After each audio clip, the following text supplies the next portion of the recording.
mia to mia no mia dadao mia fofo mi do efienami e mia we zonva mia be didipe nu po moaji mi la ga po mi be mi potole mia me wo no oji e mia me wo na ya tadiru no be vekele ti enyi be mia no poto no ponponami sokudo e dolile e keye vageje mia be ejukwa mea mi la se eso ke va yabe edo kelele amowa e gba kotole yejia agbeto e bla adin voaton e hole kebe edoa bo anema me pepe ko wo mi gba pe zan ya mea o la gba tegbero jinami amebu gba ba pe a le waji po be sente ro kaka nu akea e zan gba le doa o la na milanya fifije lekebe doa ele hentito tito gbogbo re le va amesia me voa tokoku dede mia mi le bioso mi agbobe mi ngba von e jingba de le ponami e bohun mi abla le ji sesende ye mi awa ahwa kodo de kebe e dolilea do ale kebe dolilea e dolile be bada sen benyi ye le wa mi sigbere ke ye toboso kunati anyigba nene lele kebe do lele amea enya meve ye mi le bien nya doko alo mi be di dudu acha le 320 le de 20 enya gbanto enyi bede le ke ye mi la wo ye do mama ma gban do mi be etogo jo ame e be gonyi be le ke o mi la okakaye yo la po atike gbedo la po mi fi ke mi la to la po atike ne le kebe edo etajiro nu vi won wa ke le yin ta me bubu ne jidudua pumiyo ko wenyi ejumi vi wa ekoto le nyama nyame susu mi wa nyame doda si nyame ko yin yakaka do oto wa nyame doda si yin be enyake ye jirudua gbona mi kudo kita gon le gbona mi a so kudo so de mea bere mia no klasi mia so no so chonu mia wode ki ade mia wodoji e pe ni mia be ahwawonu sense ke mi le dasi ke ye pour le moment pour les fifi mea e mi ate so du de kebe e do le kuaji ta mi le do fien maga gloire nami be mi amekoko nani we toya gbabe agba senu de gome somi agboa nyama me pepe ogba mi le do yebe akpena mi ne mi ade mona made ma de nyama me pepe okem sofion mi ne mi la po ape emi onyeji mi la po fofo Beneti Gagalo monsieur Beneti Gagalo a eni vice président ni ATC nuketo ATC o wa we pona nyambe nududu be nu eni ko ke mi consommer na ke mi gbedu na po wa we pona na be nu oji voa ne ma so gbe ni a ye ntola gba tro koti e do ke ye ponkume no gombe ATC a nu ke be nyima ila gba tro e de menami ne mi po ape edusi nyeja mi la po dada amivi aka flame ko we po mi ni sodre o ba ya o ko do jesibe e gba va we tro ya ke ebi agava dendo minami sokodo e dobada kemi le yobe coronavirus anti nyama mo ko wo mu isukulu po won ti e kafla mi le wode ke no me ale mi be degbe amia ora no gbe coronavirus ya dokebe nya dokita gan pa mi do mi weto ya be ya gba kunu menami so enti e dada ami via dokita gan me ni kona mi be la médecin be nyogbo le gosia gome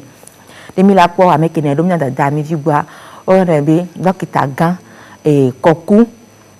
amevegbe boko e chanyi dokita gan le ka ki pona na me la médecin me nyogbo ba na me pepe mi le do wezona mi lo yo nyaba ho meto ni so be do yo da ni so na we le doji mi agbagba na do gbelo enyan mi pe mi me pepe ovo mi do ke sofia mi ne mi aye ona ojiare ni aso gbe ana dada ami vi tutugba ne nyabia sebe na de so ga kemeke lekebe do ara kodo mi aji le Togo ba nyigbandia de so sori ka gombe eteju kwa me amerika yo gbona mi de egbia ame ablade ama ton pa le tamene so soa ne mi se wa de le kebe le do ma dokita mi bi yo dada Carol akelo sakpe nya te pea etwa obrona mi be ame blade wa ton e mi ade jesibe le egbemea ame ama ton ga pe mi ba do bladre ni mi ave dolelia ame yo xodo ale Togo du ko ame ozu ame bladre le egbemero le ame bladre ngo mea so kaka ka keme ke do akodiare o ba me ame ton to jogbe vuan mea wa weti le kebe e dolelia ame ade ame ton o di ko be se ala ame ton ame bu gwa ba pe ko wo jo le mi ame nya te pe dada Carol ame bladre yo mi po do ale ontia ame ton me ga valeu egbeme ame ton moji ko mi sero e mi ave gbedodo re ni be ne chi ame ton moji me ga yeji pe o dokita boko o le na mi le nyabe da ame gbogbo to le gbon be jedudu am le to nyawo so kuda me ko won ti o le po le kebe do ale o be amo le subo ni ni alo do hin amo to le ku ni ni vo mo le ji da de nu le enyaji o deke tata mi bi dada mi bi gbon do ade ame bia bladre won wade e do ase una we a o senyare so wa be do le lanche do ase una we alo le bladre won me ame do ka fron be e do no wan ti tuga ke voa o mu po do fi ke be la do e be la lo pon ani o leke la de no ame na mi so apa wan goji o okay tanta peto apono ka le nyatepe a egbea amoko le defia o le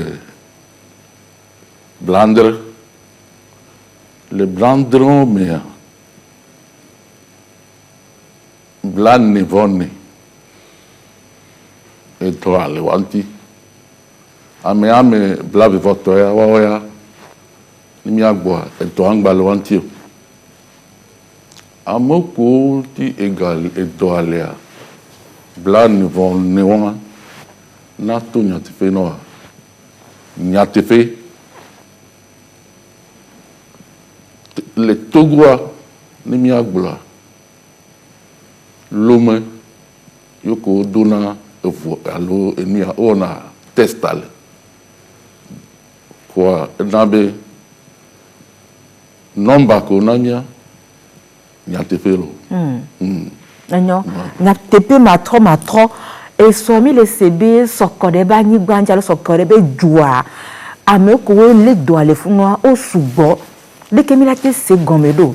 o kwa me sigbe to ame wo ti le sokode be jua me de kemi la te se gomedo lo kaka ifunu sokode be jua ele sigbe funwa do aji bi aba khwa ni no le Togo wa ni gbanja juwa me le dia gale wa nyirale emi le sio de kemi la te se gomedo dokita boko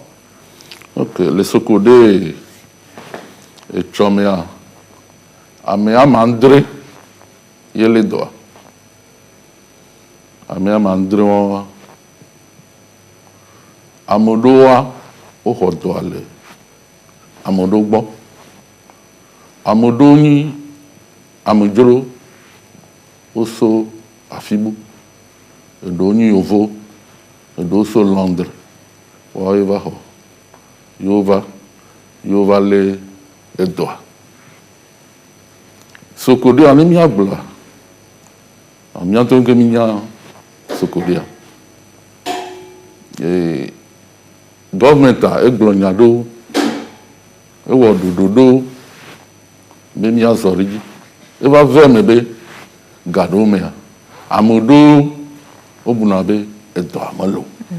donc obunabe amalo ta enya ko gbla ni mo ja oriji Iva nana kekabe egbeme la firoa no vakwa edo eva lele amu nyagbo nyako afira en sokode iko nyaka imatebo enyo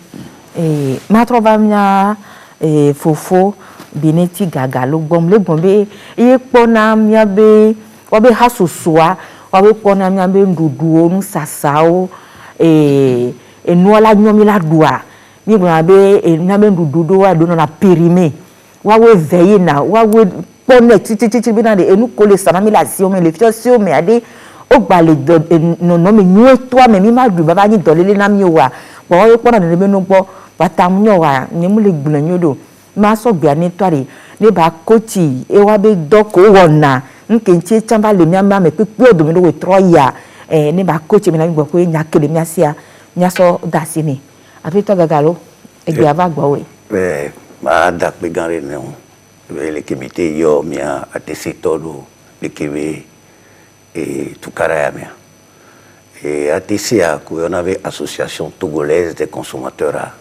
ni bon avait ni et nous entend perasoso et ATCA et do pe blave forika et m'avait ATCA les godo akikembe nous entend perasoso ami et mi avait d'autres d'acier ni mi avlé et nous entend bejina ota wale jina o mea yanto mi no be zana no be no ni nous entend ekeke qui mi les filles via mi les en studio à au do le fnoa et nous ensemble ni ouais doit dia et combien doudou toi nona ni awa mais ce gosse on est bébé ni qui mi duna yekweni et consommation yekwe wa sibele kengolea et moi qui dis mi tona mi zana moi le be fond quoi abake di omla ou les en ba di donc ami avait doit ekiketa mi na no keme mi la kwe ezo benya yo e si va kwa di yo mi dona no e no keme essence yo mi la kwe di no dagare essence di alo le ke a mi dona palide mi ona mi plena de biota nene mi avait do le akpe kaka akpe ni commande de wota on va le nya de me toya ye so kaka garder me o le sebe do le cuide va et le disale ki ko ni ame kaka nous blani mea eva koro mia hamna be to gwari le ke yo le se do le kuya be nyado ye le ke be le wo do le diodo mabe le ke be do le kuya ke mi se que me laisse so que me toji so China va dire magia mi ante c'est toi mi do cellule de réflexion ni nyade que les d'actualité quoi mi nanani mi de anglais senti parce que gamia et d'anglais senti mi de nananya rodogo et mi solo da government si nyanya kana kawo ni bébé mi biobe government avait comité qui veut doa mi bio bine olate kikitane komitia na mo sibe asoso et banquio et ordre des pharmaciens ordre des médecins et fio yo bom syndicateur et wa me do mi po bin ki bana wa kafla mu government de dekbo e be nya be nyayo et hiya kikim be nya be ni donc et du milieu que qui doit d'anglais senti et mi biobe wa ouverture ne et du milieu vous sous ko amisa meledea ne wa te no hwe ne wa te so wo do senti do mi mi pe ho be enya ke gbana ya enya vibe ganyo ye ni seruda government anto chan wanyawa udidio ye government abade semia be yo government a blanc qui ont ni blanc ka mi blanc besoin d'accompagnement be nyol me doa mi ante c'est mi kweso kaka gan me be you want au blanzadea au les diatiquer au les di non les bandes bam voabe et nous vivons que là et ni be wa do et kashine wa klasi et mi blebe ni la noa mi ante c'est toi mi blebe de la noa wa confinement général ne wa mesure d'accompagnement donti nyawebe enubeni et défaut nke mi le blanc le fia docteur Blessandea amour le si bébé cinéma allo beni et fi ki bare du vovo le mien no to divine me fifia amum le chomori imi akobo aso do eye latem na ahemo ibila didi e ne o seleke il est yovobo e kube nyon le do o blezande aba beto le kusi be tobosu nene voyez de funami abidebe so to bobe government a de e sedo to mi gbe amo gbe o le wo loju o voyez ni inquiétude na mi be susu kaka gbe a le kemi la wo kaka ya me won kiki ya conscientiser amo na mo wa nya obe ni ko le blare e nu ton to be ni mu nya wo wa nko gbe a ma va nyon enyo et que le blanc fait venir de government a aidé et nyado et sedo dade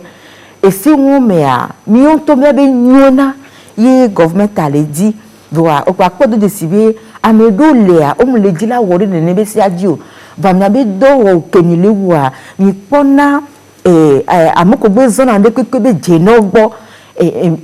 nyame jena kudo nyabe la me sembe nyokike wa kafla e konpon na mi le nyame hasoso me are wona keye mi do anyi komedi you aso na mo wa nyabe de enya ya kele ale kafla français de français gbede a conscientiser a no anyabe na de wa nyo wa do kome wa susu le wa do ko be yo ke won ke gbana ya busu be nya de nto be nya le ke nono me ke nyo mi le wo le nyo nya gbo le atese mabe nono me wa ebi do me komile ya enyi mi aponpo na ye dukwa mi le we le di sato moji ngam le pompo ni dukwa susu bo gbale mi asi pepe le kemi la gbe woku ni amwa fon le wa do ko me wa nya be nyawo nyi nya ya mi botoleji vo mi anto mi nya be edole ya ehia alo mi vide pepero mi vide va mi leji mi le bio le du tanto tan le ni wa te pepero mi anti ni mi ate holonudwa mi le wo vo mi pe mi gba poto subo egbe o nyam nyon no ya kodesi wa simira vivia agbeto le fun o ma nyan to tan mom somdo et moi il faut do ce ko de to ko le blanc fifidien et contact et nana et noa kekena ne ko be toji le italien amaden amenye amewo wa alofarika alofave alofamaden le kekere kame ya pe le ka akpe afeto gagalo dada avivi e so ami le sebere des vidéos chan auto do alele des vidjesi e wuri se peton violini wa me vi pata o khode kebe doa mi abjo mi ro kitagan se benare e doke de vi won chon khoade fi kayo khodo asoma wa be jilo godo ale so na de violo alo de keye na kakaye de vi o ve won wa peton vi o khodo ama mi dakpe dada Carole mi deje si fifia be de via me ve odo peton ye mi va do jesi e dolile alon fi ko khwelo abale si apeto gagalo gblea to amenovi bibami eta ogbona mi a demoni mi no no dome mi gano mi no no gogomo de vi mawa amedole odome obejila o gbo khodo ale eta mi do la deje sile egbemebe dolelea ela nyarawo e yanto ha fi ma va fifia o deje sibe bebe video ngenga oji le gbe eduta menyi le miabe togo olo o podo ale onti vo no ya la dolelea me lonti o kema do hi do yo pe yo ji olea fi ma yo ho ele amerike me ponya hade doa mima boto mila poto la no yeji ano gbunre ano gbunagba no gbunre ke tamyo ale egbongbon wa me ejiedia ila va na ma me ru la va so dele me kokokokoko yinti aka fla ni mi va mo yaji de mi le ponu poa npa no ve to mi na mi bi na re enya yo wa re etito na yo wa lo ye po mi na no gbonmo e dore va polio be coronavirus pa yo ma gba senu o ma mi do la senu doa edoa obe mfefe me dobe nyo midola seno dokita boko le fie bere oni chef division immunisation ngonsa be dokita ganve mi omini keminelo funa dokita ganve omini wa dokita me dokita obe dono na vovovovo chef division immunisation a de rate kontina mi video ada nyade de njabio sokudo ape titre wala ape dokita be peme que la siwa njibe ma bio nyade kontina mi video kembo hoy ok agbole pour quoi chef division ni be enye pona abota be nyogbo na doa donc ni programme élargi de vaccination avec tato et me ko et ele kebe doa ni se ogbombe BCG abota do na be BCG o sinane de vieux sinami de vifé mais a obele kebe doa de vieux ko le coup fifi mi le blon kafla yo ko don ko le ko yo ko doa ne ba bota nya we ade ni signer de vieux ade et protéger na de vieux contre de kebe do le kioa atonya te fe no café et doya toa BCG a nimi 2 a de vieux mo balena le konema ale ekpega yo me pe tuberculose mettez-le que doya va amekene globe BCG a echa ate ekpere mianti miachi ezoa ewo ekpo nde le wa be du ama la firewa odo BCG namu bo okpo be que doit va ne ba mo mo le donc il le globe na no le kade o ma do BCG donc nous ma gloire egbule banyi ne onu kuome akpobe de BCG ade atekpere mianti wa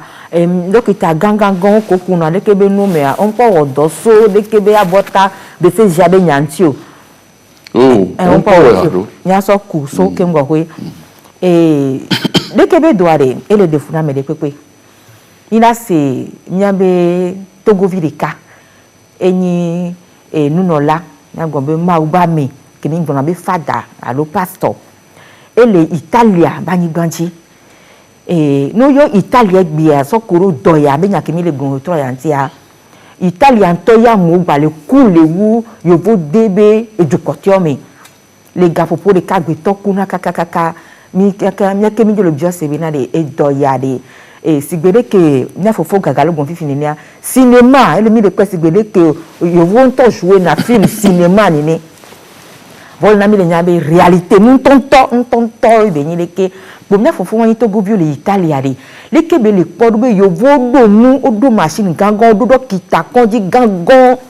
voilà gbeto kwa on gba te le porte pe tan le di agbeto wa ye di bi agbonyade so kaka Italia do da ibe jilo le togo ba yin ba ji le fie be le kebe doare wa obla unelo nya se be nu gbiada fofo inda danye tonyo enonyo togbe nyo pata le togo mu dogbe na mi enya mi nye wo ni coronavirus be nya ke janya be edolele ya betondo la seso do fefemo betondo la seso do fefemo enya me fiku magbon tout mato eni be ni be nya do la ji le togo alors les africains moi les capé pour les nyasi et ni prévention moyen que pas ta mesure que pas ta oblorami be asikoklo masque chonchon gant dodo kudo etopata ko be blonami kwa de ko kona mi woreji mi ba bondo mi awode a gbe de dario alors amoro nta en bon réseaux sociaux bo boje amoro so do pagai me kudo to minya netami le sedo abenko kaka kemi kebe jole chine le wa me le china netami le se le fie bi pona le télé modo nationami me be o chino le kulo wa ni va trouver yo la nyankele joa italien le ya puis que nous entendons les jolés. Après les coukaka mon balé beniglo. Soja do sova le lo amekuko le jo adaka mado. Wa on l'équiper le fier. Machine on le wasi. Wa un petit conado qui cavon. Machine on candidat machine on qui qu'on occuper. Il est quoi? Mais imaginez bien boy que moyen on les miasio. Donc il t'a amené les miasio. Infini amené les miasio. Malgré la bonne volonté ou pas ta.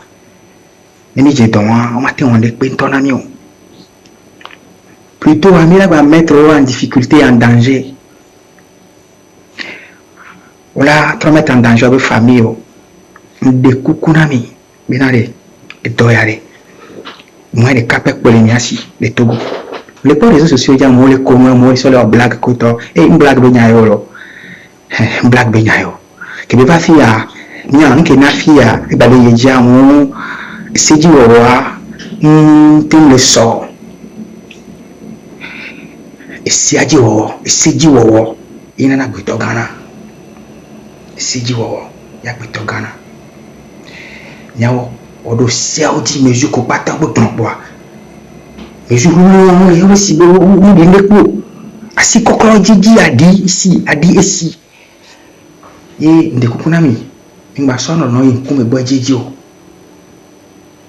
Alors no yinkume bo jiji ao. Non. Mais on la met à Bomaba. Maya met à Bomaba. Ah oh, mais t'as Simon qui alors, il y a la bonne là ici. Et nous y a des quais. À Boton, on a Boriba, on a économie. À Ben, tu pas bien, en l'air. Et puis, la sur la Roméa. À nos bleu. Mais nous, il y a qui me y a avant.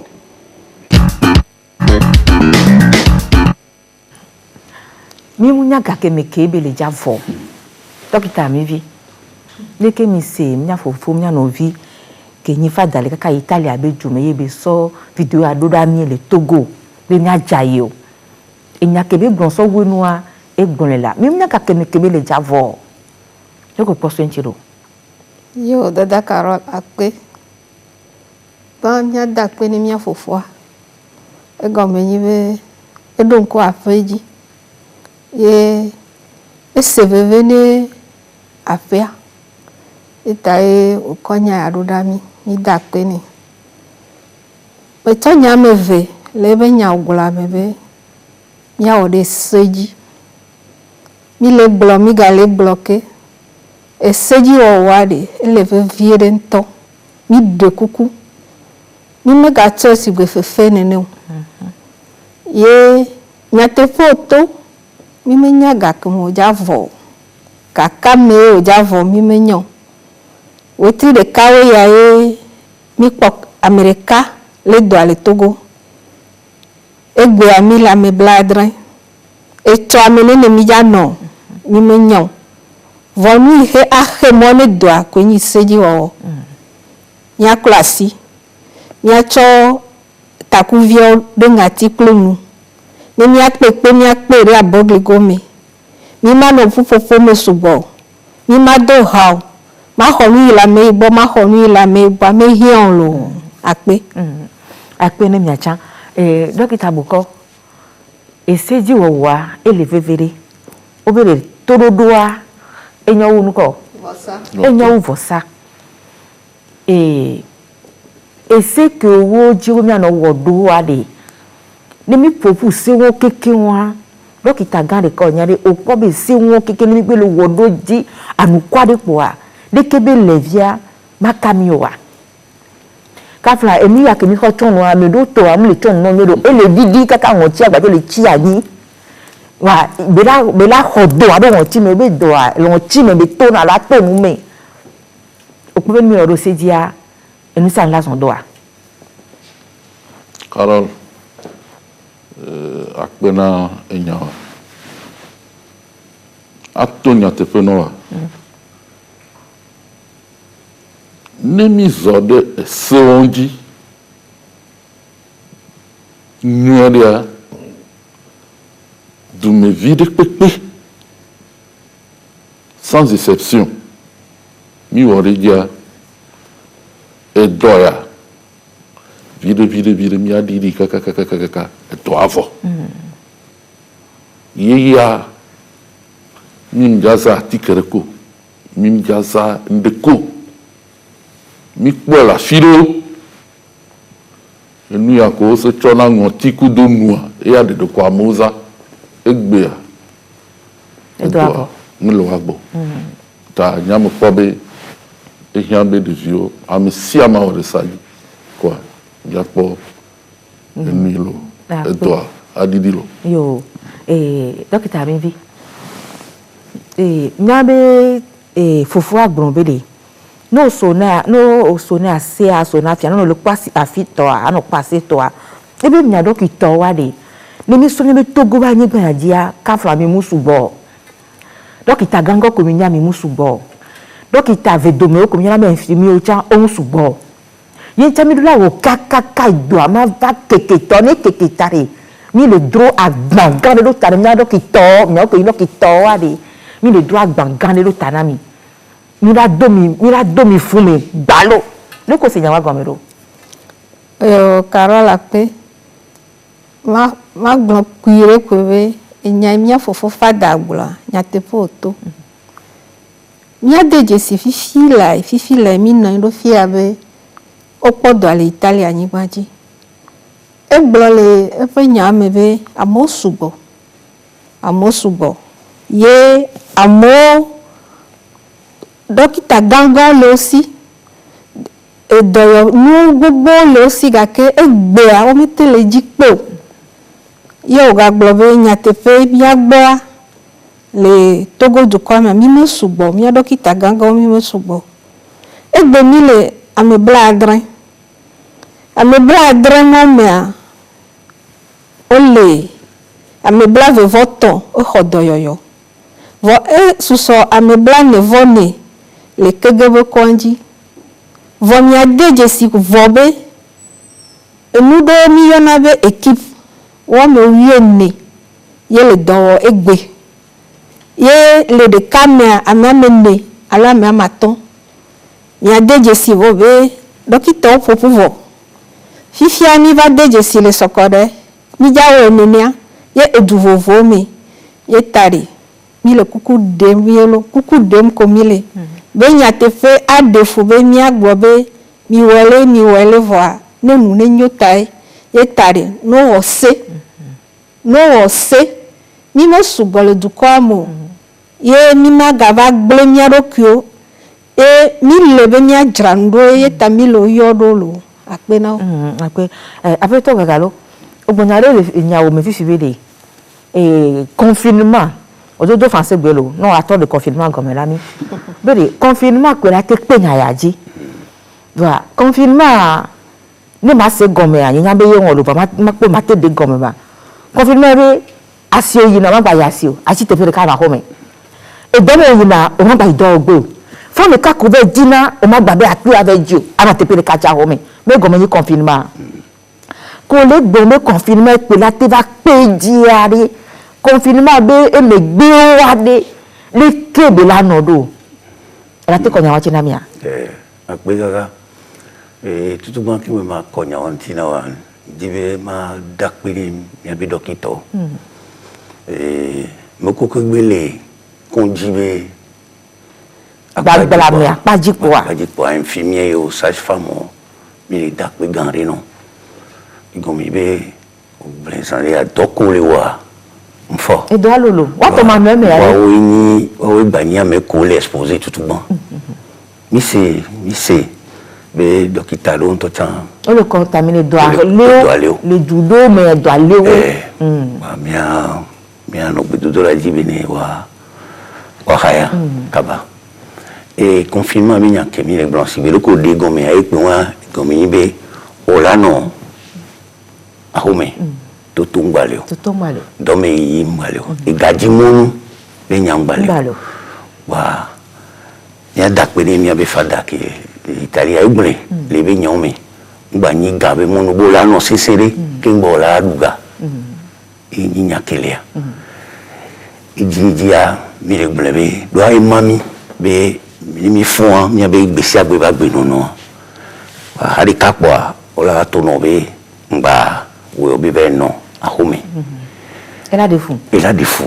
inting blebe nyakeli jo nya sensen yebeni ela de fou inti mi swe be mi na no puga kokwe kakaka ni bado mi le segomi na mo ko omle wodu se oju wa mi do le mi le segomi no go le pe o blessade o le pe si be cinéma wa mi ha mi bi do da si mi iye mi anya kakado to cho mi le o mi na no puga kokwe kaka ni bado inu ano mi le blebe wa amoni au confinement général nkentio lekiye amomle orosi ajiwa doa enkele no me vivede ile ni contact benya ibrebe le code me fifije allo amedele isana allo isana ndudu yo no pono vi ofifije ola pe ile nyere omganya edoa elentio edola ba to nous c'est à l'oleo sanyo on avait blané va mi po les corps mi fifi amede qui les sandudu et doalinti amede po mignon et doalinti voyez les sandudu bientôt mi a imaginer ame ko va le plein dudu le bo amon le côtoyer ou le no bo et nous pas taille mi ami inti mi ami le blonvede ni la nyon poa docteur le bleu ma fa nous fa de l'agneau donc maintenant ça dit carrément nous fa de l'agneau non de l'agneau wa nous kinti de bleu ni doa nous kinti de bleu ni doa et si bele kimi de bleu do wa mi allo et amon le pe be iye wona duna va fu me ndima bleu le be e nu anti fioha ele wododo bra fioho o de nani les denglés, les dessous. Nous les sonnons, nous peut voir. Les niques nous watchent, on la voit audio, ma sortie tout si bien. Ma tige, nous si bien qui nous les dit tout fois de nous. Et nous béni va. Pas tout le monde. Les hihiami. Quand il y a des coucous, il y a quand on va des coucous, les miens nos vieux. Même les brebis on va nous te couper. Nous qui fait aller au vivre ni donc ba kankan yinti polo e won loro nene ape ni mi somnya be togo be e jo amerike ya de e dodele hasoso dole o na dole o ko mi ona be zemi janto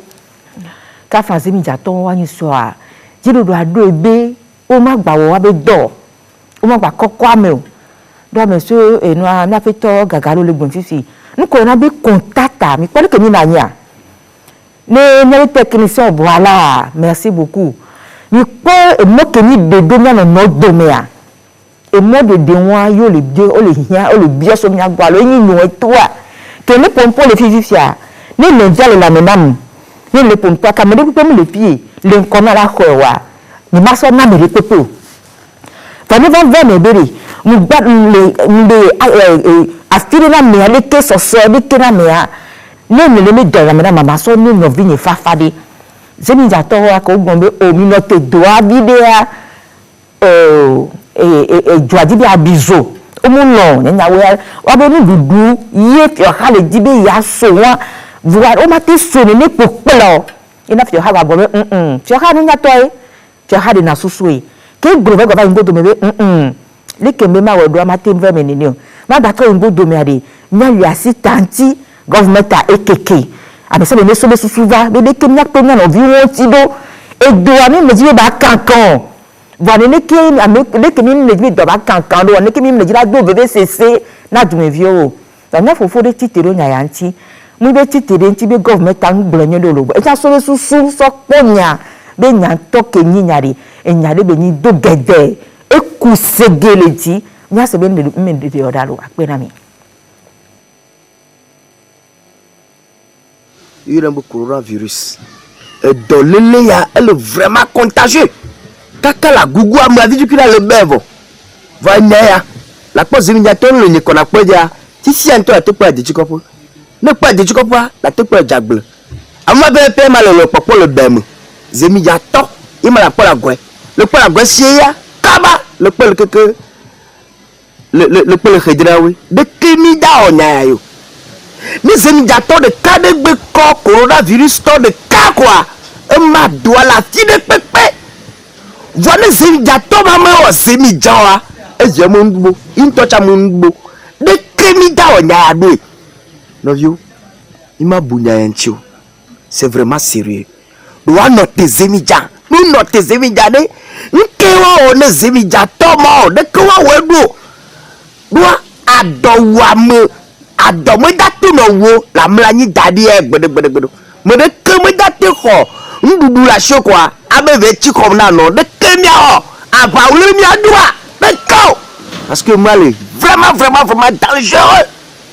Dans le lait, il y a un novio. Mignon le mot. Mais quoi, blâme de canon. Et moi, de fou, caca, canon, fond, dit, mon sur la décor pour le corps. Le là, le mon sur la dialogue là. Le da foi, dans nous sur la décor. A cabra et d'ouama et mané, ne fouet quoi. Non, mou, que dit, et dans nous sur la décor. Va sur la décor pour le cas. Ne dans le lait, l'entia, alcool, mais ou na dans le lait, il y a coronavirus. Elle a bordu. Voilà, me retient pas sur la tongue quoi. Ben. Va sur la di ko pour le camarade que ça n'est pas ta mille novio nya jaye ba nous sur la biason na nous sur la biare a sur la di ko pour dia sans faire au sane ne dia sur la di pare ou cha on to lo pija le sur la di ko pour la chia songa a sur la anu ko vo you on to cha nous sur la di ko pour pleu novio nya jaye nde jo coronavirus be nyaare me kan ko yo you vole no va alle you vo que va correr bien diade nyawe le fasibe nyakle que novi baso fofo yote no no ucha won to ade la nyade ke yawedu wade ke miawe won to ade daya mrade baya tiro ke ko se no homo se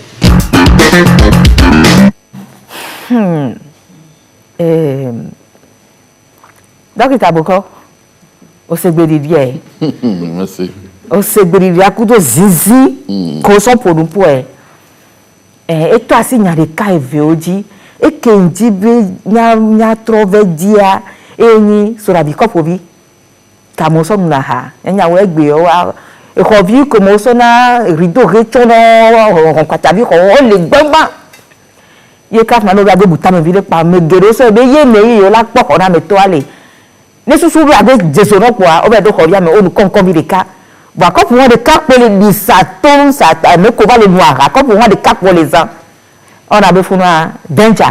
on ko na me danger afoko le funu ndaja Dókítà Boko ah ndaja enya wonu no a enya ke mi ame fofo aglo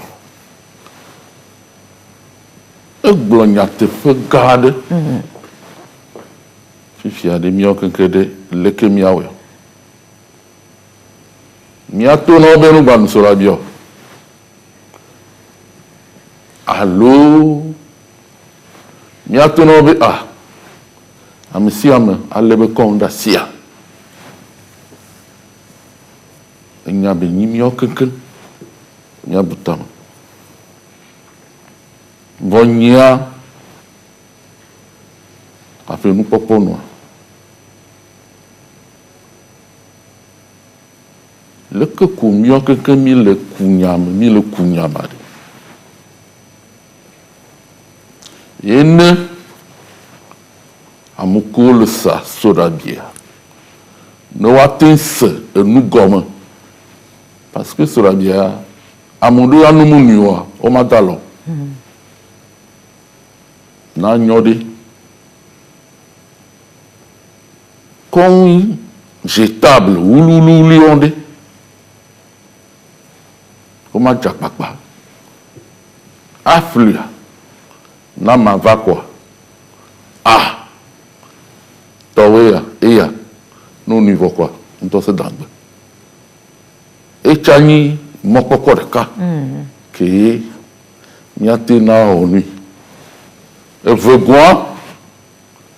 ele vɔa n'o va wo ŋutɔ akɔ agbawo ɖe asi wo ŋutɔ adze n'o dze koa wo ŋutɔ kɔ kɔpu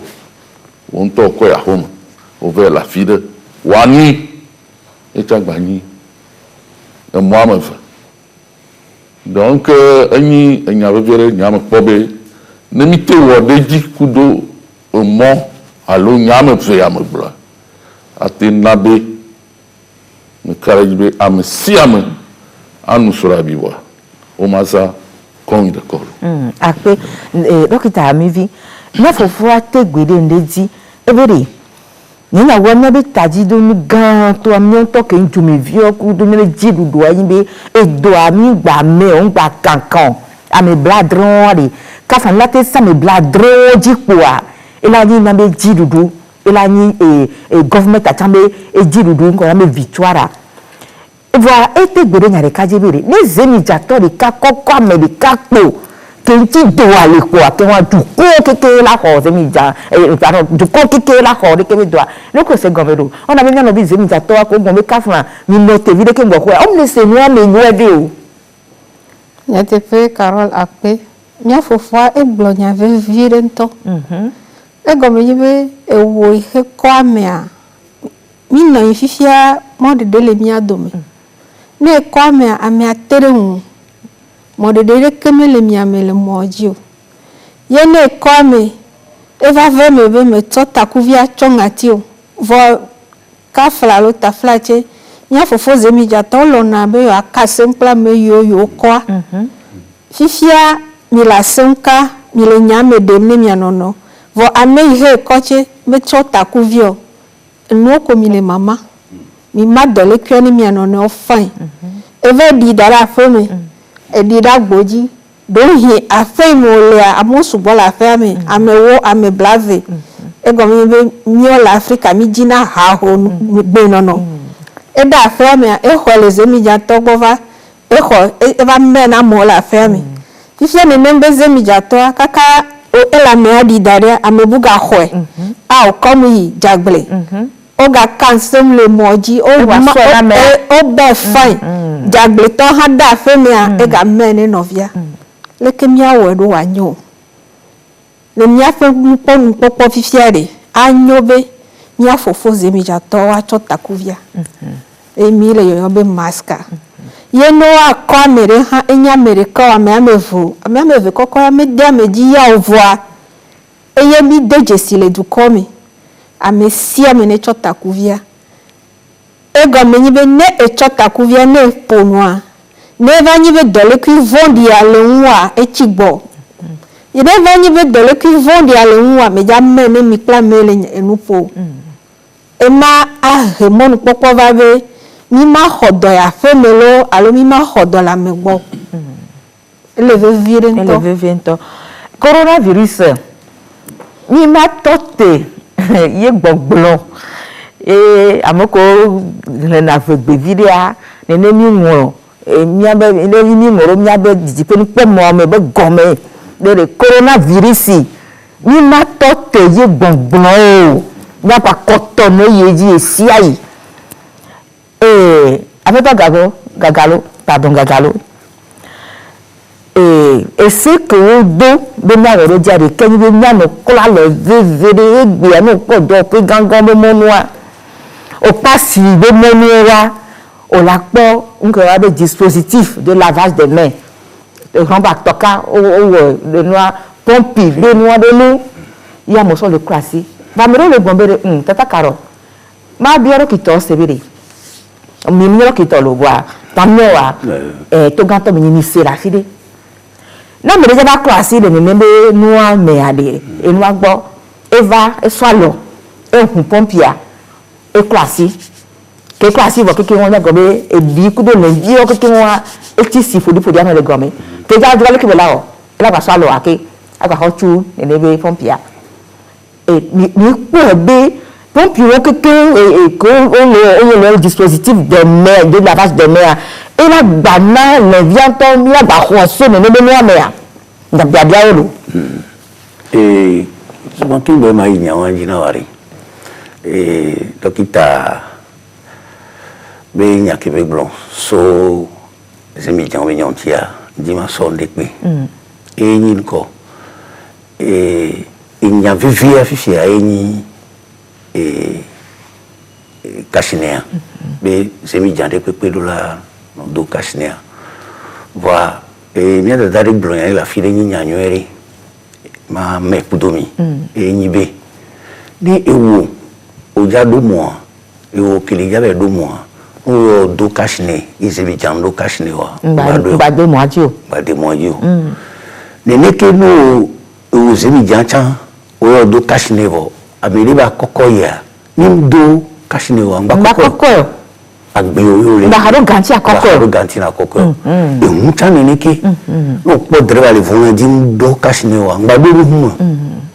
Ni driver chan wo kija do huma ni po do Cachiné chan koko wa karojibe mila wo mila didi e do abi mama vire. Ni ma ba so pe ade. Ni wo do jesi won d'Ivoire. Tani mo gba do so no benadi no koko mera. Mo fi ko mo le. Popopopule. O pare no ti vo pe ni vo. No do moji, no ne do moji yo be le kansin ku zemi jan. Kwa aya e mi din ko. E mo to ale ponpoa. E la sole dia do ba. Diva ina ngudo be. E mi ke le taxi me a asinka kan gale o. Kamle. Ni pe wo do dia. Wo do dia ile ni veve toi. Nya pe. I ma so nya wa dia re. E do be nyanto a ni ole nous les bons les doigts venyantia blême potoli blême et des fous asi kokoloa fifi sibele ko blême nenia les via ko vai la lono yo so mon pompia yo kolero tena les via ti robinet anti ko vobe ba so lo via alo ba hotu yo ba so o ba tro jo ko no so yedia o blonu bang bang bang bang bang il y avait à l'homme capomovi qui mis les ans. Il est resté. Les médias classiques, il y a fait d'arrêt. Il y a classique. Il classique va mieux faire. Et il y avait mon ça fait. Alors ils ont fort. Ils sont et les via la file. Qu'on doit homer. Faut pas qu'à homer. Il m'y va dénêler.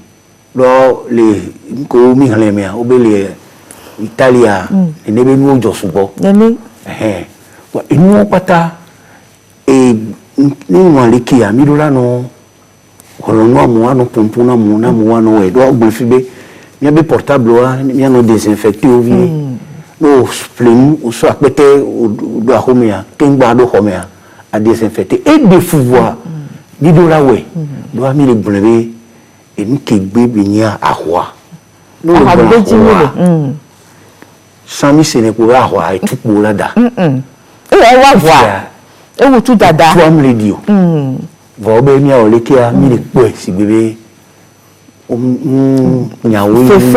Fait nene. Le nyawara c'est le docteur Amibi. Et asi koklo kwa di kwa kusa de vivre voir. On le on est en gel hydroalcoolisé. Et si demi dans les pharmacies ya mole sa patapata amede le biombere be ma bioro kitona ebe obe gelwa e lenke kere kamera mi wana no ze jeji sigbe ke mi kona sie jeji nene le poro ni nene kere kamera na te kwasi sigbe zigbozi wo nene mi to mi po mi toucher nde yemi po le ki ava kwasi va gel ya obe e pour la zel kere kamera e mi ke le mea et nous on va bien la gazer nous va loquer que on la va demander de accorder nyanya we ara kitaga mi continue ni ya te fait Carole millionnaire de gel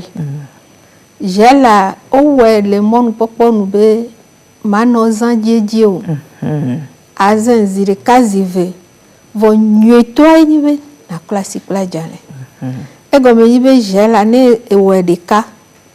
e nanyi sigbe minti blaton ni egawea e suhoho be na klasi e gomi be jela me wuna lenvia o donc o gbojo no be mi no fi ma gbo mi tote yene e ka e jela die e les ans ne va nibe e va po l'envio subo dans les cuirs subo a po do ko ya bo dadi vone classique la janle quoi e nous si nous dile asino eta mi ma to gela to do mo vo asi ko kla ni gbanto enyo dókítà Bùkọ́ amero ko we o ma classique kwa di gbalo wa o le von le je kaka gba so na javel so kona do si me timbo ko so kona si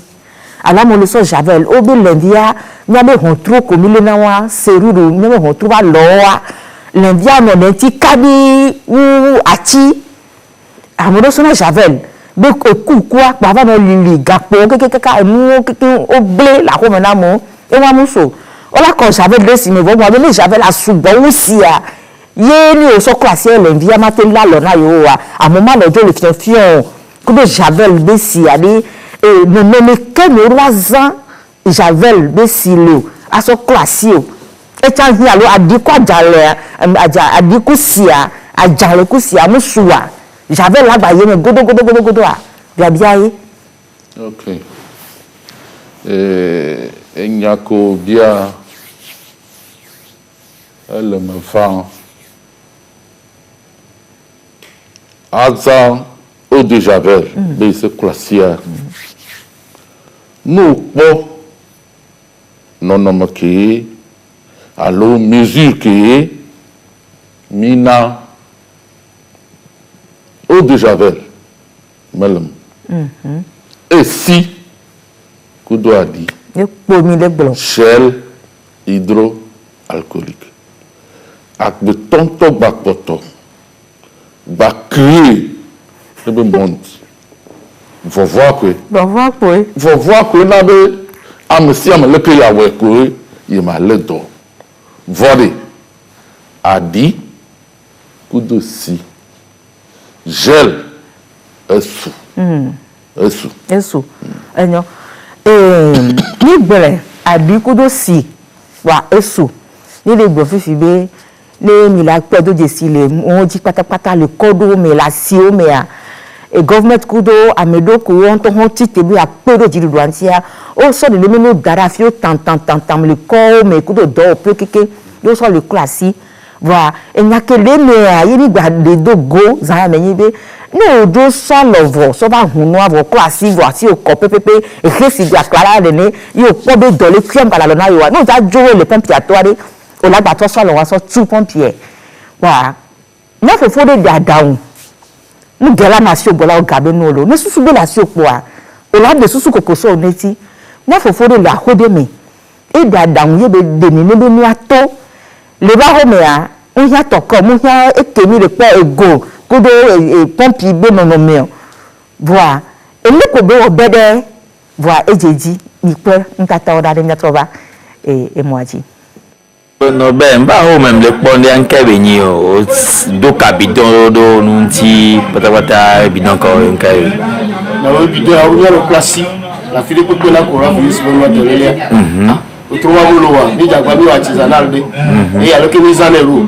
mo gele no ba ko mo gbe no ba te na maria mi fi ko mo gbe ya o ya so wa bidon ya ko bidon tu pa ti ya ko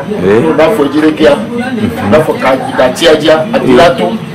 javel la diame oui le po ne javel na savon liquide il ko javel lo mo la classique que la du dialogue la de fusu miere de fusu alobito fi de pepe o ya que o wa la ba bidon fo bo ya siele mo ko pi siele ya mo ba da fa ti aji kwa e siela wa to to lo po e mo lo po ya siela to donc amedo le que la va gbo a ele la passer a tia ke ngbo e lo to fi ke ngbo ko ko mo ko to fi la trova OK ya to le ke awa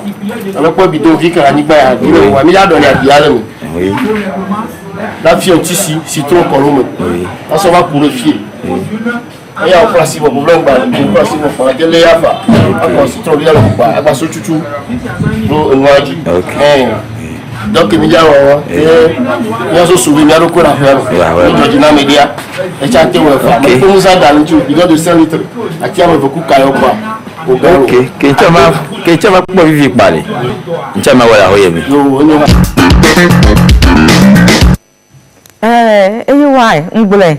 yo vo so bede yo pe si susu le ka fran susu le wa si lo kudo ega mu ko ya moyen le wa si ne yo vo de po no me wa fifia e la be to si so nji kaka mi ma nya be mi ke mi popo ni aye yo vo agba ba so bo so pe e gan be mi Africa to cha anya san bide le nya si mi le gbo mi ma le no la tro afopo ahoba tiji pa isi anto na to le gome ba mi ate ke mi afofo wantia e la gba to ba no fi mi nu wo gan na me su bo la mo je ti pa ko de pepe me a e la no ni eka ati ego bidon 5 litres e so ho ba mi fe to ya le mo adi le po mi fiensi ya de mi je nya ne ba nya bele savon liquide que be bon won lo e so ko ro kita gbere javel que mi gba ko do me won quantité que mi koro me ade hia mi mu pon savon liquide da de quantité de jije de ko javel la de dio mi de janu do lo ba mi na janu kaka mi aso mi so gbele mi na ba no po ala ba no hozo aba ma no hozo la do e fon de pa lo polo hozo na le mo nya de savon liquide que mi ko javel de me won javel la be wu savon liquide da mi te passé de pepe mi te passé wa comme il est passé dit kudo javel moi kudo savon liquide et là te va gbolo nu wa mi le di nga dado lo pa na di nga no me o poto vide na fe to ke so de ke me no fiom nyare no le mo ajiza ya mere mi le da pe no lo enyo dada mi vi no me tata wa mo ya ga de pepo lo wa ewe egbon mi no va ba ho mi ya no to funu wa ke wa magogo yo loko kwa susu antiro ada wantiro oh tata Carol nya fofo e odo ye mi adakpe ni e gomo yibe enu yo na mi ya na mesia me kle atenwere ba feme a ke ma mi wo afode de gandele to kwami eta akpe ko mi adoni ne hianto han ne anyi be mi atem ava pe le moji wa va demu mele yi wa wedwa ademi aji subo so yejia nyate fe enu yo defia le yimi egbla me hia javelo nyene me hia javelo vo voye komia katami le edusina etaye o wenini avo mi adakpe ne ye mi agbon le be eye wodo eye gbona do gbelu nyene me apoto no gbowe dokita mi vi o le gbon mi le kebe do le kuya keni dans le curé que yé o mate po ku do nku de tellement de o mate po ku do nku vi o wari amo le bombe zozo po wu ne zozo c'est le même l'Afrique donc sous là normalement mi mal dans et dans le curé ko le be Covid-19 a mu la zozo be nyagbo na fi de kebe a hozo vide po a esina na we a ya wo yiro kita gan lo eva to me voy eva to me mi mele fafa mo re snow mele jajale mi agbo re e go me yin pi po be enya o le didi fun gbogbo re eta mi adeje sibe reti mi demegbe a to de ria enyi reti de hodo gake mi ho mejuro eta mi ma no mi ano no flomo mi ma no mi ano no flomo no be dodoa ke wa ego mi yibe e o jije o ya lo fare katon e ma dole ku ya maten no emo vo ni mi abe hia me be dodo ya ku ya e va to mi vo mi onto mi a o tiatia lo e no nya so ye jare dokita dada mi vi gbon fifi enya ke vare enyo le toso mi bang kafla nya no nya me ko mi le pompo na otro yare ni de mi se yovo gbe avide ye mi hne na nu vide yare eni ko na be réseaux sociaux enya kaka be mon popo le fifi ke ngba le be wole si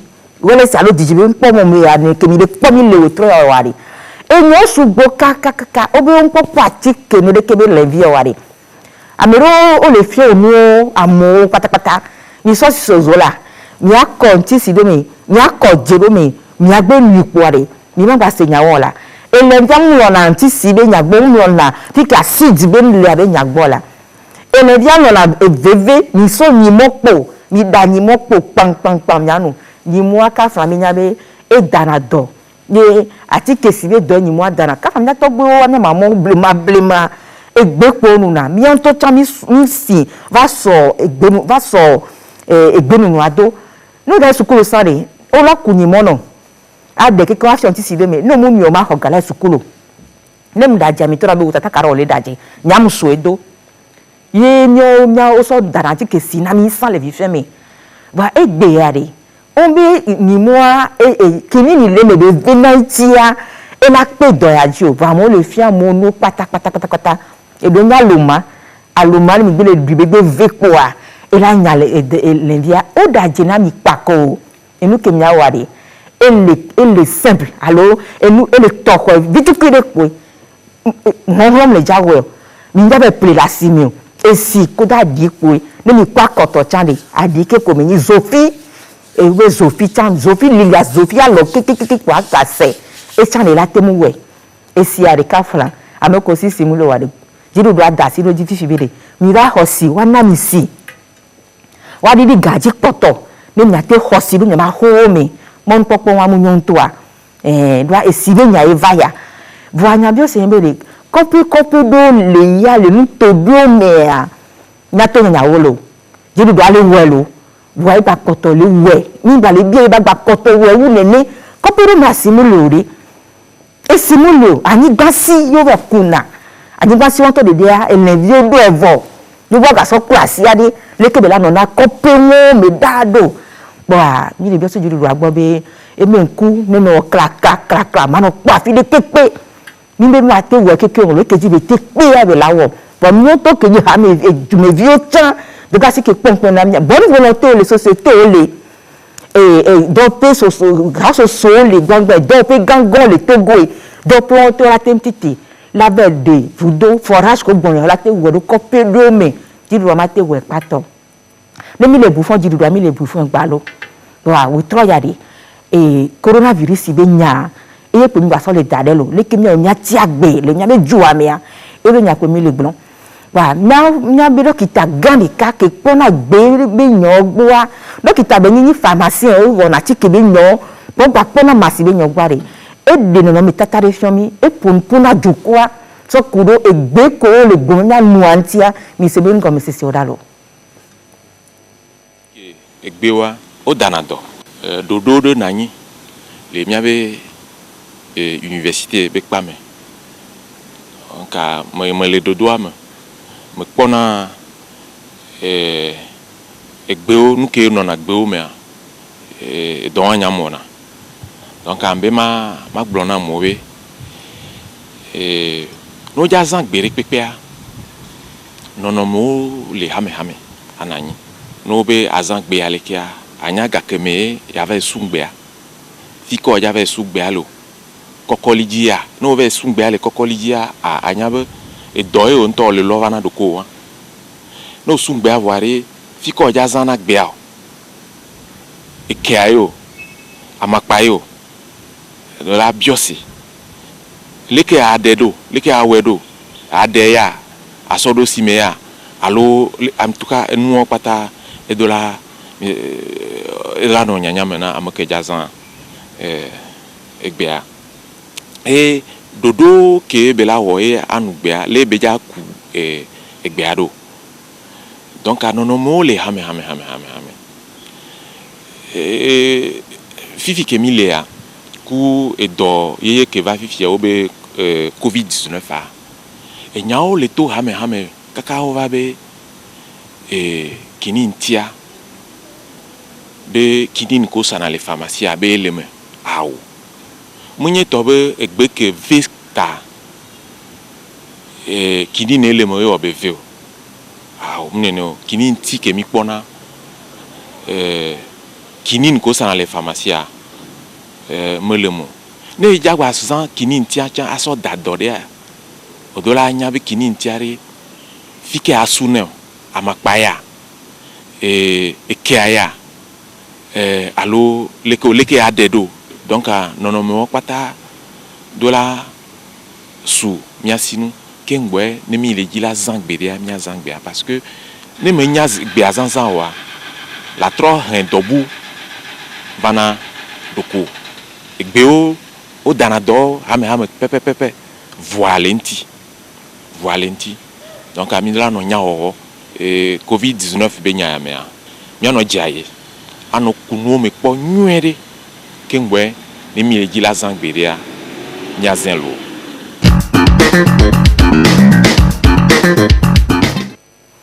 yo mi dakpe na afito nufia gan ke yi dokita gan bakoma do ebe nugome dede ota dokita buko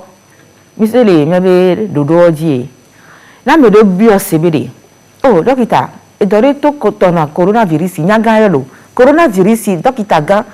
no le do ale jessica zeno doko kala nya be do a ele la menayo doko la do chinero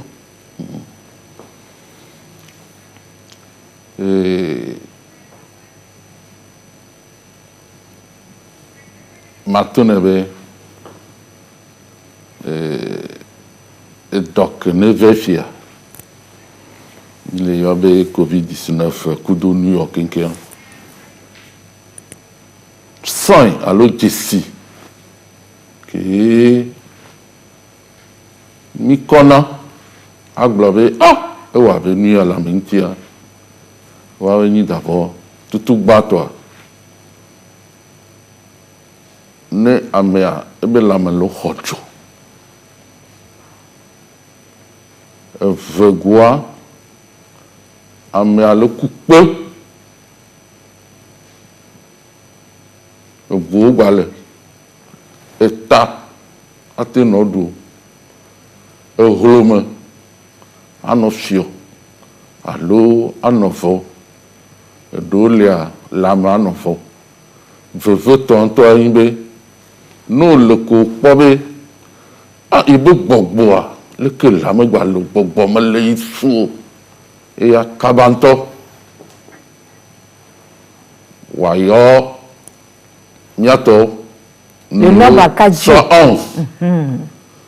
alɔfa ɖeka wɔ ɖekɛ wayɔ kaba amewo aso wava gbɔ kaba donc wava kpɔ be edɔn elo alo me dɔn ma donc sign adodo wawo akpe dókítà mi bi le sang le jesi do be jesi o me leke dókítà boko gbon do ma so de kale mi epe kuku na le kuku no la hame o la kuku la tout temps ehun do la no temps me o la kuku atwa honhon do ba do amamu do ke alors on coupe pas voir pas mais là on peint de et que pour me vie na le coupe wa et de sur to ne bi tamu wa oh coronavirus we jesi le ka ya ba gbonye ya ye dada Carol Akwelo coronavirus alo dole ki voya be pea enyi na pe fufui akpe kakave ya ono be bogoja chifo na we ni ano pe nu madedi menyi pe bobo yo me ya tu ahoho vo ekpe me la fu ye na no pe ma jibe atote o ahwa akota kekem no akota no fo eye va he na va ve ava po ava deje sive ejejia ne inu goga bobo achifo no mateno bobo enyi na pe fufu ekpe me bobo na eyo akpe apeto gagalo na we pona nya be jina be nya ogbo nya me ko we ni consommateur enu zanzan government de sere tobere kemi aja fi fia me do dibu ya potile mi enu ya kini hocho no fi fia san kan ya biye le ka biye be dokita we zane dokita ko na mo le bloka o chona mi ya no mi pona be docteur chirurgien va e bi la me sa me po le chon ame ko ma te peju o vele wo o le ton avoto enu ya kenyi biye de san biya ma ton amolo se biya ma drin donc government de se tobere ni gba wo ni la ame ko la gbe lepo ye be to be leko la sanu do se le jo be ko gaidia e se la kui voilà amo ba koto le idia de nya be haso so na me nya we pona funu gbare le tenu le pedo dilu anti do na te do nya won do o ba koto le se ga be po mo je se gba na be le se de kabija ma ton le nya be fe rouge mo bien le nene be ple carton ma be carton e ple 20000 Vane c'est qui a été côté quoi mais temps le dit et nous a des cas déjà ma toi de nous deux fois mais les pas nous on voit au milieu quoi bon ma be que et moi toi dit et mi quoi mon dagaro c'est là do kashine a dit et mi ngolo komane ministre qui pona jodo do nyagwa nyawa mdijiwa au inspecteur auto du terrain dit et m'avait au pharmacie tout ça m'avait au poto bah les terrains dit et actuellement m'avait au convoqué à Jodo Torio même pharmacien là ni nyaole ole ministère du commerce actuellement et nous ni be que mia ba blona moa et que mia de kukuna mo c'est que docteur ami vingulene mia de kukuna mo bere et gapo pour memile gapo pour memile mia piru mia no nonti amering ba son novia be ya so do ajo il monte temps et va me be mbani et kashine kudo et nous le dépôt et produit de Adilesi au moins ça ko Dagaru que te dit même Gali Gali 900 Gali a considéré de 4500 à ban et nous qui ont mis les globés est-ce que si Victor a fifi si il y a Kashina et il y a les gouvernements à tout le monde soudé qui ont toi wato Kashina mama ne dumevio et alors on touche la tewe on touche la teton parce que le soit gouvernement et il n'y a pas na me ko wo le be noa e ka jejel dia on va ne yo a fossé nous a te wo no quantité gbogbo de non me gbogbo de no a te manage dumevio gouvernement encore be e le ne pas foji e le vevere do ai mo ko la te ola so do a jodu to e dia do mi ona do do bo bientôt mi pone si be penu ya do le ke en ko asankuna omuro batrona asan le dia so do machinina don donner mi ko et ya me fifia et donc tout ça les si que mi le blessé là mais les batteries contrôler qualité né les que be do là non mais que be do là non est-ce que il est né voyez on fait sur le blobé j'ai là nous laser peut-être 2 fois par jour 2 fois par jour on est-ce que oli wenyeria e won pata ele enyo afeto gagaro ne o la me depo enu ya ele sena me de 1500 va do goro no are et to donc kaye mi nana ne ba mi khona ne be sasa le silo alo mi kana ma de ne le mi abe ka so so ya tese ya me mi be do asia ma be oblazaria mi ona doa ne be doa mi on ku ministère du commerce ni ate se to mi le na mi les commis mi la terrain dit mi pe ami mi na sine ministère du commerce to ni mi bio ami ko pe ona do wa egbe to tan mi ko mi ba pompo so le ke asia o bale ku do nodi e ko to na mi be yo potoli dina mo atem wa didi ne be noa enti anya veve to ami ko le sale ke noire o ni iwo do ko mi wa gbojo mi o ba so ebe inua eva kwa yoa ehia me godogodo wa me ko amiko le sane ni bi noa mi akeke mfifia mi npo nyale ke nkogbea eja no ro na mi o la se la ho gavoa o mo la no se sere o la ngaro o mate vadio mi ja u nya be wono onu va e poto nyare ka mi se nya be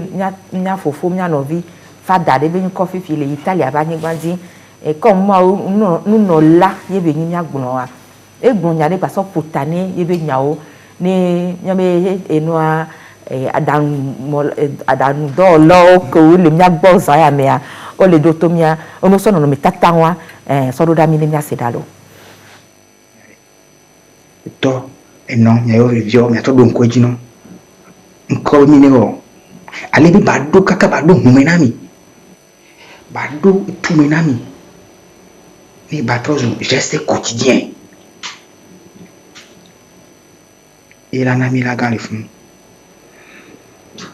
otro me mia éclosi ami samba éclosi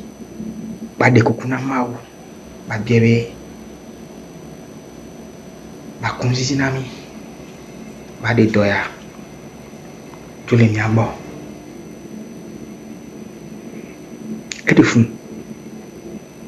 edefun et tamunyo am do la von côté to va préférer mi avant ou be mi aku préféré ba mon vent egbe so wa ma gbe na fe gon ke ma gbo bodo ni anti adoa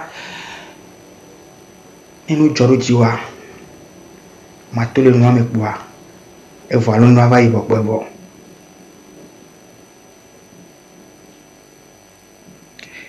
mau ela kwedo mi anti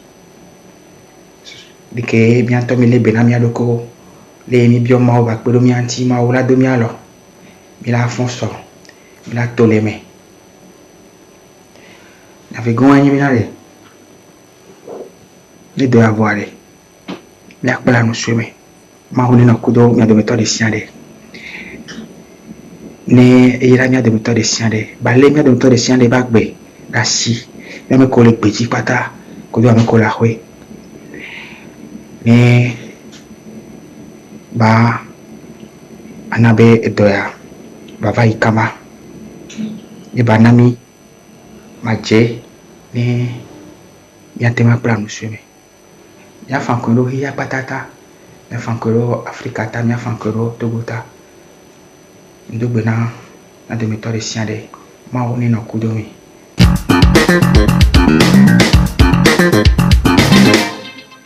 akpede fada gambuto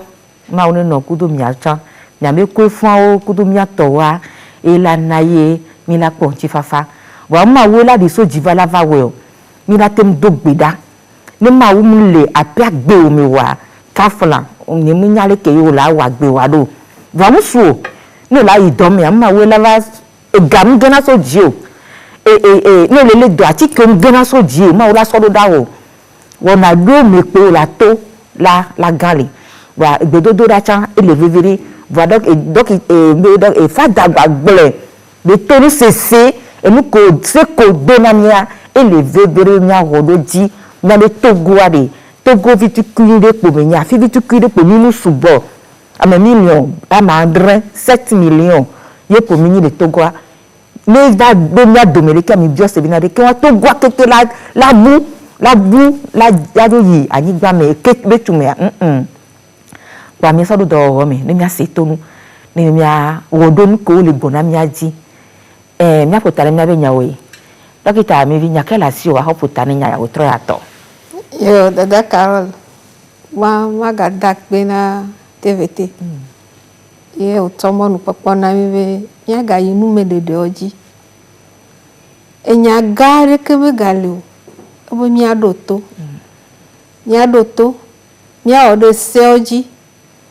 eye abale fada gble ame yo khoma uji sia bo mi adeje se be ma wule tane nu kata mi a ikloji mi a de kuku ne mau vede ne to travail dami la bena du gangan to me pa ko mi a du vire kako minye vo mi meji be mi ave du kwa ne chro eta emile medede o yiji gasia game eta mi adotolo amesia mene doto ene mawunwa ne atem mi ate pomonwa alo be vumboa no kodo dua minami ne ova imoze pli ganga unwa wa gade nu mene du come vio wa de nu mena wa fiole ho ado mi ave takuvia nu kata mi be mi ado takuvia o ego me yibe gbe la me deje sibe le du kwame mi ave hajila don to ho de hado fia o de hado to ne evugaga mo mi ona be caravan do vova kema wano moze kligaunu wajihao abu wadova wakorabe nukabe hajiole ni watoje sibe nyatefe nyade le duami ni wajayelo minye ndeketa mire miano la meseme afi miano duami eta ko emile fude na odolo no hoda mine ne malo ne maso nyavitukiri sokpeta wale dokita amivi nyako gbonyo lo nko le be caravan ehu gangan ko mi pona opona musique amono le mesi be titan lobo on ni la nwa de no ba notere carrefour ko le glo mo ze pli gangan gonu le nyagbe no pe gangan gon quartier ko gangan gon me no fo fo ka fo wa ni nya takuvi yare no la me na mo àwọn lo ba se nya keko se vovoa gamu le wasi wa ple takubi o wa no ya home ya nya de ko le wasi o sejo wa na hele sigbaja popo le to me no nene nya accompagner parole à coup de acte nya te pe de Carole me dit la gle kluwa adeje pevire wabe o ame ele nu gadia pa ape ke ba je me suswale de ka e be suswale de ka ape Dr. Boko enya ka la association potane nya do wetro ya to san ya meto enya ke maglo e ke tutu bato madakpe na TVT bedolo dans le comité ou émission e vegua mayo tonyo enonyo fofonyo novinyo kudovinyo beri Covid-19 que mille yade nyate fait elle comme le TVT autour de quand ça n'a fifiri article de que malo abotade que malo un que courir miating aseti et doyade yeni mesure komi be am si ameno wo ya gnya klasi ano klasi ejeji ne adi kudo enimulo wasa gel hydroalcoolique wa cho masque gasi agami ne mi le veto mi be ya kasenwa e monu no mi adoma no be ya kukpo awo mi ya wa wele akokoro si no ko be ye leto be ndebe kunika we agbe mi ayo alofa de ka we de ke amoava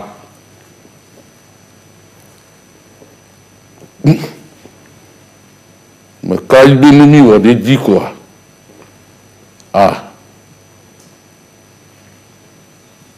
coronavirus en be fifia exacto di dynamique bon me kare jibe e pato vira en wala que en wala jake yemi yankan mi akpe dicho yemi aglobe mi yankan mi tolo akpe